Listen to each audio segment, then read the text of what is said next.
Welcome back. આગળ સમાચારોમાં વાત કરીએ. સુરત મહાનગરપાલિકાના ફૂડ સેફ્ટી વિભાગ દ્વારા શહેરના તમામ 9 ઝોનમાં સતત ત્રીજા દિવસે સઘન ચેકિંગ ઝુંબેશ ચલાવવામાં આવી હતી, જેમાં 98 જેટલી ડેરી અને હોટલો પર દરોડા પાડીને 30 કિલો અખાદ્ય સામગ્રીનો જથ્થો જપ્ત કરી તેનો સ્થળ પર જ નાશ કરવામાં આવ્યો હતો.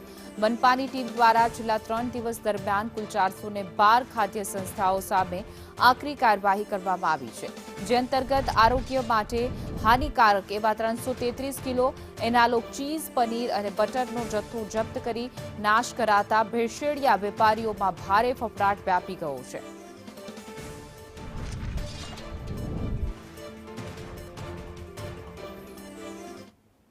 રાજકોટના જસદણના વિછિયા રોડ પર જલારામ જીનિંગ નજીક ડિવાઈડર સાથે કાર અથડાતા તાલાળાના નાયબ મામલતદાર સંજયભાઈ મોહનભાઈ વડારિયાનું ઘટના સ્થળે જ મોત થયું છે.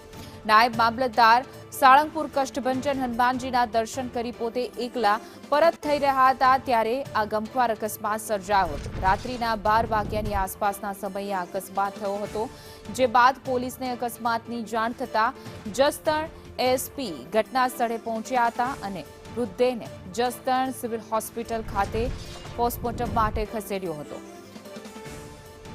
મૂળ તાલાળાના રહેવાસી મામલતદાર વેરાવળ સોમનાથમાં નાયબ મામલતદાર તરીકે ફરજ બજાવતા હતા અને 5 બહેનો વચ્ચે એક જ ભાઈ હતા, ત્યારે અકાળે તેમના મોતથી પરિવાર સહિત સમગ્ર પંથકમાં અરેરાટી વ્યાપી.